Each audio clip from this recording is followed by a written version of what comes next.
Hello, this is Will Faerber from Art to Ride, and today we're looking at a second submission by Jen of her horse Sid.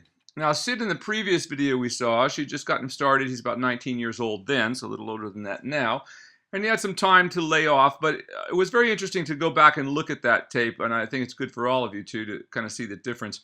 In that particular tape, she was trying to work him in side reins, and he was just extremely upside down and very ewe-necked, and what a change he's made since then. And just reminding everyone that very often and usually, especially with thoroughbreds, any horses that have become very ewe-necked or they've been hollow for a really long time, the chambon is really the best way to go, because, or especially with horses that have been broken over in the neck, this kind of thing, because the chambon doesn't draw them back at all like a pair of side reins does. It has no backwards pressure. It just simply releases when the horse goes down. So when the horse's head goes all the way down, it stretches down. It doesn't do anything at all.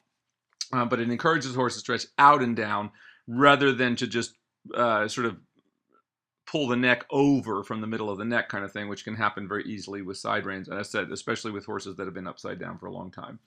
So really great job. It was a very good call to go to the chambon with this horse. I mean, already just sitting here walking, and I really suggest everyone go back and look at her previous video, which would be Jan and Sid submission 1. And just how much better this walk is, how much better the top line is. Just even doing the little amount that you've done. She hasn't been able to accomplish a great deal since the first video, but what a huge improvement over the horse. And just remembering, once again, it's quality time, not quantity time, that trains a horse. I mean, very often I see people, in fact, I put it this way, most people today overwork their horses, and of course they work them hollow. So if your horse is working hollow, it's always overworking, because that's what stresses out all the tendons and ligaments and creates so many problems, as well as mental issues with the horse, because they're never physically comfortable. This is the only way you can ever make a horse physically comfortable in this kind of work, and to do harder, more difficult athletic sports like jumping, cross-country work, this kind of thing. You know, it's all dependent on that, of staying sound. And before people could, before the veterinarian science had invented all these band-aids that they can now put on, meaning they can inject just about anything in the body and make it sound for a little time, that we had to keep our horses sound, because we didn't have all those kinds of band-aids to put on things. So, we need to get back to that place, because once again, it's the horses that are suffering throughout all this. And I think people are suffering by virtue of not ever getting the real experience they could be having with their horse if they really had the horse working over its back and it became a willing participant in what we're up to, like this one is becoming. But we see how nice here already this horse is just swinging. If you go back and look, as I said, the previous video of this horse, you'll see he was very ewe-necked, very stiff neck underneath, on the other side of his neck, and quite sway back. Now you can see that his back is still quite dropped, but it certainly looks better than it did before, and it's certainly headed in the right direction now. So the chambon was definitely the way to go with this. Much improved. Your whole lunging technique was much improved. So good job. Once again, once we learn that, anybody who can reasonably walk, trot, and canter on a horse with a little patience can learn to train them once you learn what the steps are. That's what makes horses so difficult to work, where we see the kind of trainers who beat horses up all the time, because they're kind of trying to beat them into submission, making a big show of it, making the rider think they're doing something special. The only thing they're doing is abusing the animals, which hopefully more and more riders will start turning their backs on that kind of training when you learn that there is an alternate method. And once again, I did not invent any of this. This is all knowledge that's been out there for hundreds of years if people just go out and look for it and not be satisfied with the status quo, so to speak, or just believing whatever people tell them. But once again, this is really good here. Look how nice he starts to swing there. Now you can still see, like, as I said, when the horse goes by in silhouette, you can see the hollow of his back right there. But it's not as hollow as it was, and the walk is much improved, and the muscling is all starting to work. So even if you never got out of the walk, if you can get the horse into a working walk, which we often have to do with horses that we're rehabbing, they can develop a lot of muscular strength just walking, as long as we walk them correctly. Now, of course, and walking up and down hills and things like that is all good for horses, that people will say, but let me put a caveat on that. It's only good for the horse if the horse is working over the back. If you start working horses up and down hills and their back is hollow, I guarantee you all that's going to happen is, you might build up the butt, but it'll be behind a sway back, and the horse will get very sore in the back and front legs from that. It's like getting shin splints. I don't know if have you ever run down a hill improperly without keeping your knees bent. You find the next morning you can't walk. Well, the same thing happens to horses when they go up and down hills, when they are hollow over their backs and not working correctly. So bear that in mind in all things that we do. So once we understand that just getting a horse over the back is the primary goal, and it's the goal every day. And if we do that every day, your horses just magically become trained, and they transform into things of great beauty. Even ones that, as I said, we've seen horses go from complete sway backs and brought their backs all the way up doing this kind of work. And it really changes them. You know, especially if you're thinking about, I see all the time people buying horses as sale horses, getting talked into horses for, by trainers that are going to be investment horses. And of course, by the time the horse is ready to be sold, they've invested so much money that there's no way they're ever going to be out of the hole because they've spent so much money on veterinarians and the horses being lame and that sort of thing. I see so many so-called investment horses sort of end up in that same kind of place. So I don't even like to think of horses as investments because I really don't like anybody to sell them. I think, because once again, that's why you see so very few really well-trained horses for sale, because the kind of people who think enough of their horses, to train them correctly, don't just discard them as if they're, just something to be used up. So that's why we kind of have to train our own if you want well-trained ones, because as I said, or those people, like with our horse, perhaps, rather than sell her, which we could have done very easily, we gave her to one of our own students who was willing to guarantee her retirement career. That is, that she would always have a place to go and she would be taken care of in her later years. And that's how everyone should think of it. If you have a pet at home, your dog, you don't think about, well, I'm tired of playing with this dog now, I'll just give it away and don't care what happens to it after the fact. But if you're the kind of pet owner who really should own animals of any type, you should care enough about them to care about what happens to them when they leave your care, so to speak, and who you pass them on to, so to speak. So once again, and even as we've seen so many times over and over again now, these older horses have so much life left them if we just don't let them turn that corner where they just become so lame that, their joints are so worn out that there's nothing we can do. But, in most cases, we can rehab these older horses, and if we do it right, you can have many, many, many more years of work on them. As you see, some of the ones that we have, perhaps is in her 20s now. Contigo's 23. And these horses are doing as well as they ever have at that age. Just like a person, it's all a matter of how you take care of yourself, how long you're going to live, and what you eat, and that kind of stuff. Well, horses are the same way. But what a good job and what a beautiful job this has been, just watching this horse going around very, very even, stretching into the contact like right there. That's absolutely fantastic. Now, you notice that she does have a chambon that has a piece around the neck, and she's going to ride in this, and that is a good thing to have. Some of them don't have that. What I usually do sometimes if I'm going to have somebody riding one is just put a stirrup leather around the horse's neck and put the chambon through that. Then it just gives you a little added bit of safety there if the horse, could possibly catch a leg through the chambon if it were very long. So you see how this one just has a piece around the neck so it comes out and allows it to stretch down, but it doesn't hang down where the horse could catch it with its leg. So that's a good thing. And it's probably something that you want if you're going to ride the horse in the chambon. Once again, I think riding with chambons is fine as long as we do it. The chambon should never be so tight that the pole is tied down, that the horse can't lift its head above the level of the withers, because if it starts to fall, it wouldn't be able to right itself. So even if I were riding with it, I'd probably ride it a little bit looser than I would normally just have it on anyway. Because it's really just, we want to think of it as just a... when we're riding in it, kind of a pair of training wheels. It just keeps the horse. We can focus on just sort of sending the horse through from behind, and the chambon will take care of whether or not it's is stretching all the way down for each moment, so to speak. Remember, our whole goal, that's the whole thing from the training beginning. We just don't want to spend time doing things badly or having the horse go in and out of the correct frame. We want to find with a frame where the horse can work comfortably, as you're doing with this one, and then just let it stay in that position. You can see how the trot work. Once again, I really highly recommend everyone go back and look at the previous video of this horse, because this is so far improved from what we saw. And she hasn't even done that much work with the horse. Horse had some time off while she was traveling, and just started the horse back in July, so that's not really a long time. But look how much better this horse is going. I mean, he's sufficiently swinging over his back now that it's going to develop really, really nicely. Now, right here, it could be just once you get that stretch, I'd like to see you just send him on just a little bit more. I feel like the trot can get just a little bit bigger without getting much faster. Remember, that's always looking for. We're looking for the trot that has the slowest footfalls with the longest step. So this horse looks to me like he could just move on just a little bit more than he's doing here, but not a whole lot. And what you're doing is certainly getting the job done. So if you could just get him to swing a little bit more open and through the back, it would be a little bit better. But really, this is such a huge improvement over what we saw before. You know, everyone just think of it this way, you know, unfortunately, if you were building a boat in your backyard, you know, it might take you 10 years to build it, but then you'd put it out in the sea and hopefully it would be seaworthy and you would float and be able to steer the thing.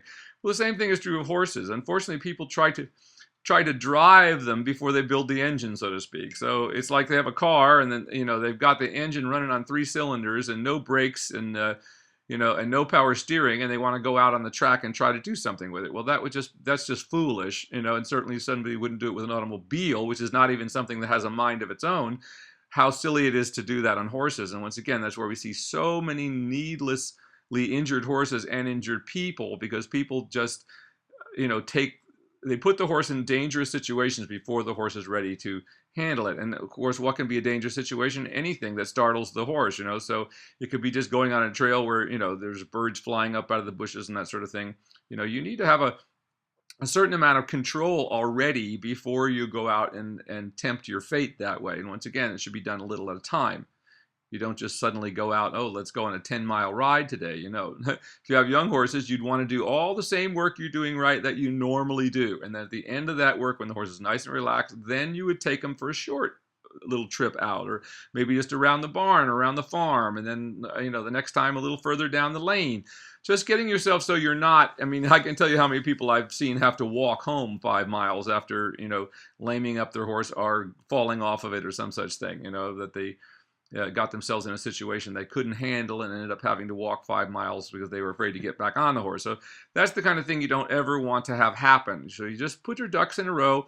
You know, once again, always remembering it takes about 2 years to put the foundation work on a horse. And it seems to take about the same amount of time with a 20-year-old sway-backed horse as it does with a 3-year-old. It's about the same amount of time to put that foundation on there.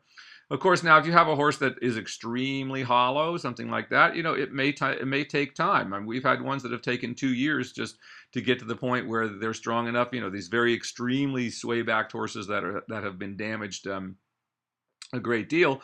Well, we just have to take whatever time it takes. But, you know, the beauty is if you take that time, I've never seen it take much more than that amount of time,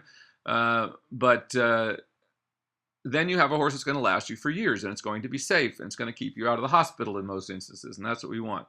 So this trot here is much more swinging. This is much better now. So we've gotten to a much better place with him, and so consistent.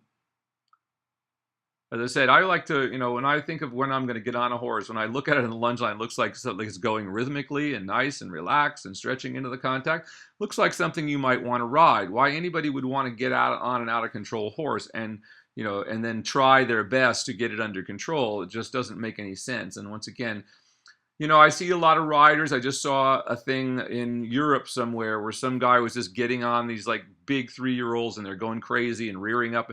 And yes, he was doing a good job of sitting there doing nothing. He got most of them under control.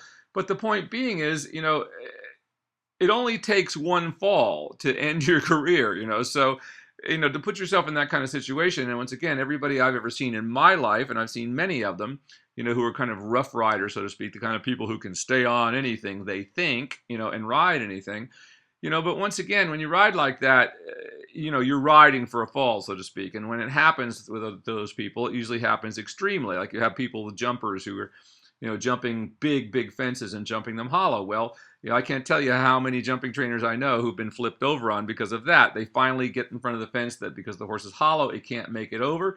And, you know, they grab a hold of the horse's mouth and over the horse comes right on top of them and crushes them. So, you know, once again, these things happen, and they happen mostly for that reason. Most accidents happen with horses because somebody is doing something they shouldn't be doing with the horse that they have, not recognizing that just because a horse is calm and going around here nice like this doesn't mean you can jump on him and go take him down the road with trucks going by. So bear that in mind.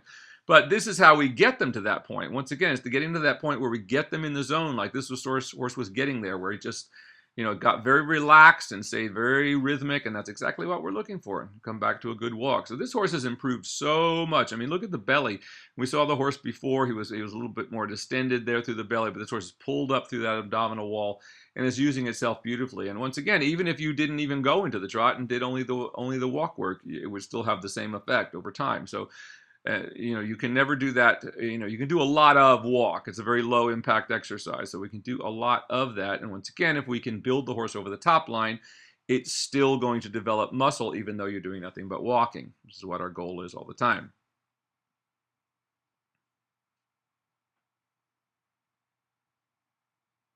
Once again, you can see when he stops there, you can see the old muscling under the neck that tenses up a little bit. And look how as soon as he starts to go forward, as soon as he starts to move now, he's just going right into that frame. So that you're really on the right track and really got the right things happening here. So everything should now just improve immensely. The hardest thing is just getting them over the back. And once again, as I say to people, getting a horse over the back is the only dramatic change you can ever make in a horse. So when you see these trainers that are, usually the horses are upside down to start with, but they're going to whip them up and teach them a bunch of things and, get them up. And, that just never really quite works because the horse isn't relaxed. So once again, it's only good if the horse is relaxed. If the horse is not relaxed, like any other athlete, it's going to injure itself. Tension and fatigue are the two things that cause the most injuries. And of course, when a horse gets tense and fatigued, things go wrong. Steps in a hole and it falls down because it's tense. So again, any athlete to work correctly and work in a low impact way has to stay relaxed all the time at every level of their physical endeavor, so to speak. Once again, with him, good walk starting off here. Starting to swing quite nicely.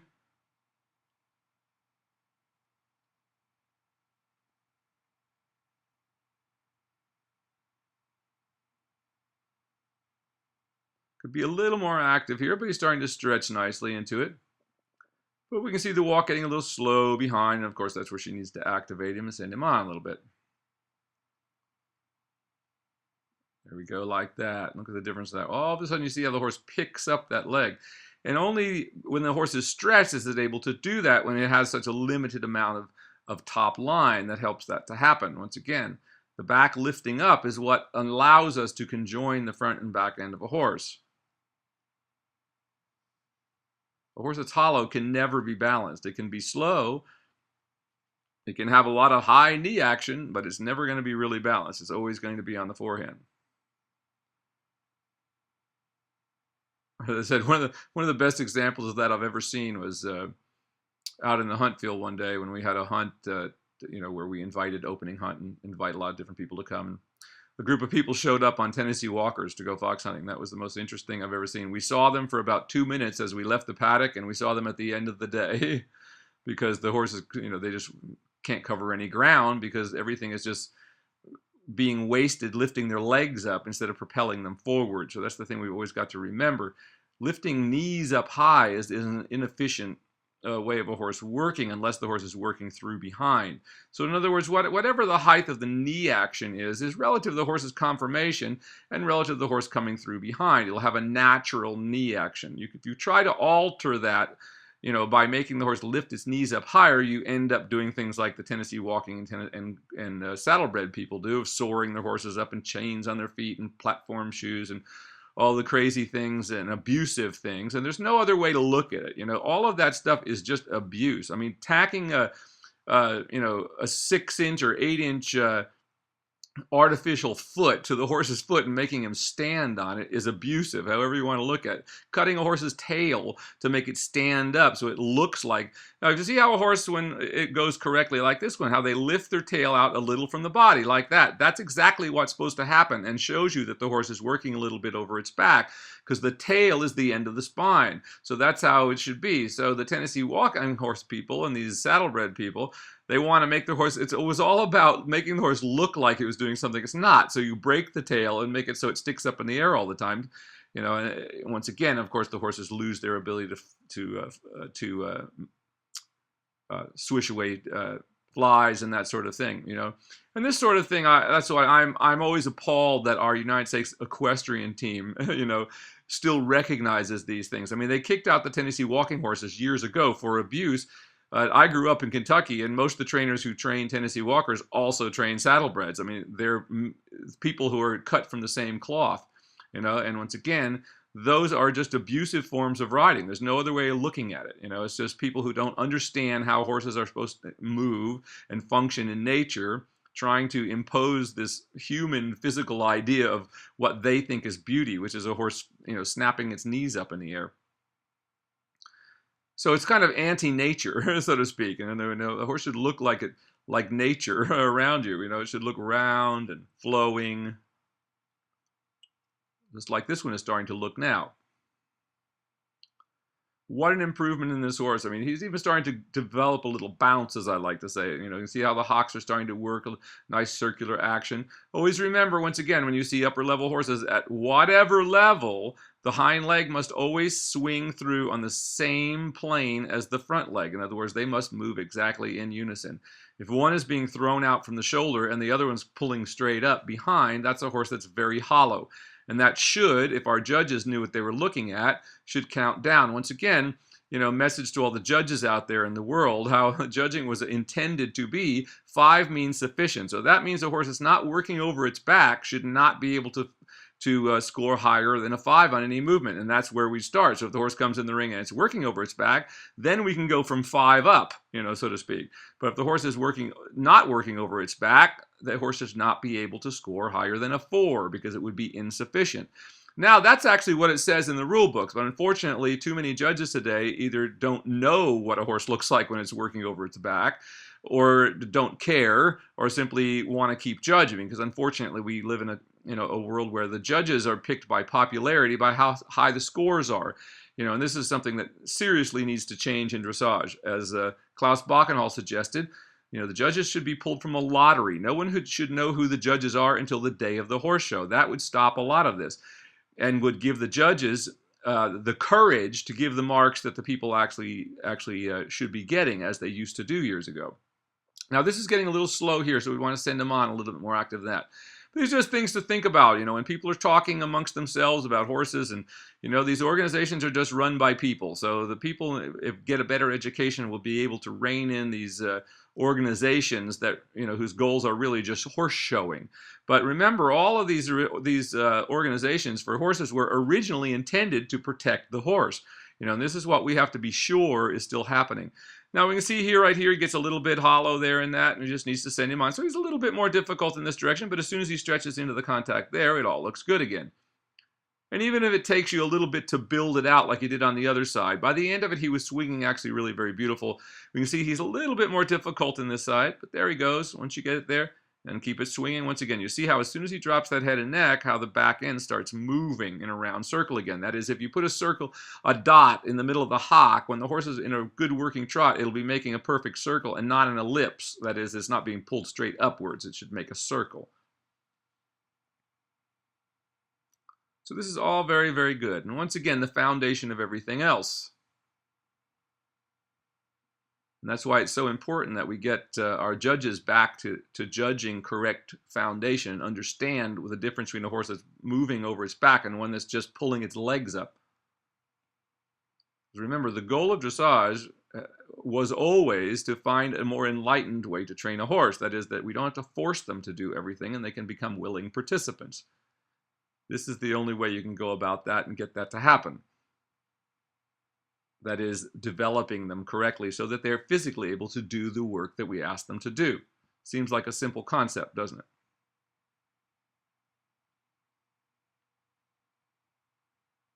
But what an improvement we've seen in this horse since the last tape. You're just so right on track here. This horse is swinging, starting to develop a little thrust off the ground behind.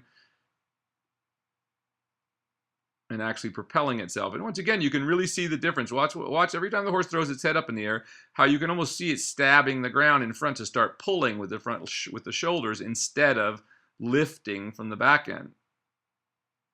Which once we get there, then you can see how much more freely everything swings, how much more freely the shoulder swings.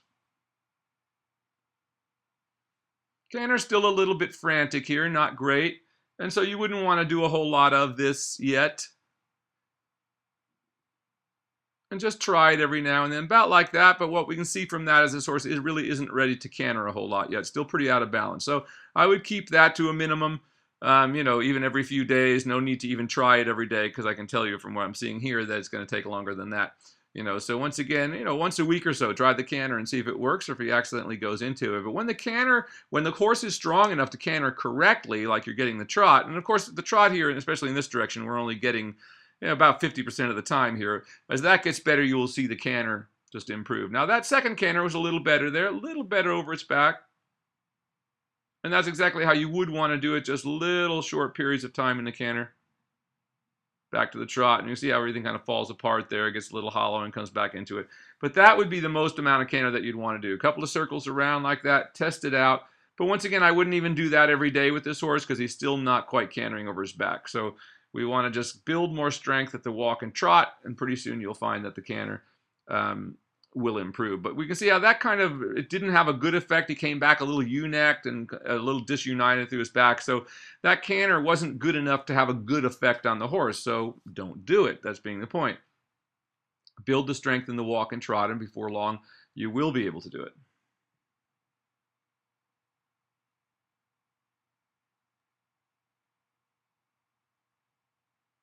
We can certainly see that he was a little more difficult in this direction. Now, what I would like to see you do before you stop there, I would have liked to have seen you get him all the way back down in the stretch in the walk, in the walk and the trot there. So always remember, you want to end with the best possible thing. So he ended up a little bit ewe-neck there after that canter work. So I would have liked to have seen you go on with more walk work, a little more trot work, just to get him a little deeper, and so we would end exactly where we want him to be.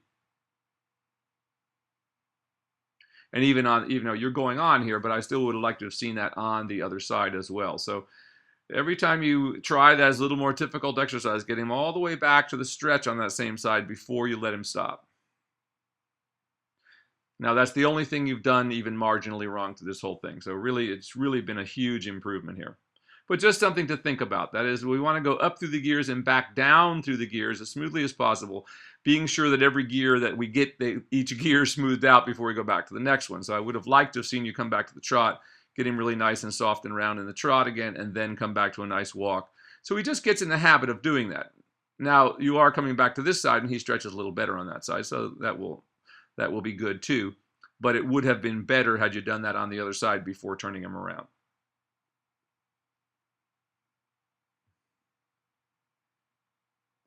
A little bit slow here once again, but starts to pick up a little better swing as it goes.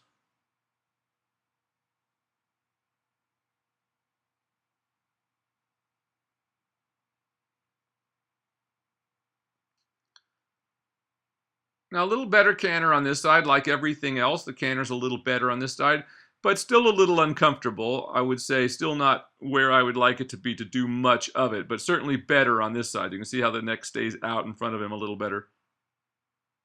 But he has a real difficult time with the downwards transition, those sort of things. So I still, even on this side as well, I wouldn't do the cantering very often. You've got some, when you see it start to just stay there over the back and it keeps the kind of look that it has now, stretching down into it, then he will be ready to canter. But right now, that was just way too much of just pulling with the front end is about all he could really do in that. So stay away from that for a while. Try it once a week, and you'll see that it's improving, and all of a sudden one day it'll just be there and the horse will be able to canter. But once again, doing more canter only makes the horse sore. Cantering is very hard on the horse's legs. The faster you go, the more pressure on the horse's legs and its joints. So we want to be sure as we go up in the gates that we have our shock absorbers on, so to speak, before we start doing much work at that. So really good place to stop now on this side. This is what I would like to have seen you done on the other side, is just brought him all the way back, got a good walk before we change directions. So great work here for your second submission. This is Jen and Sid. This is Will Faerber from Art to Ride. Keep up the great work. I look forward to see you riding him very soon, and I think at the walk and trot. Now, I wouldn't try to ride him in the canter, having seen what I just saw there.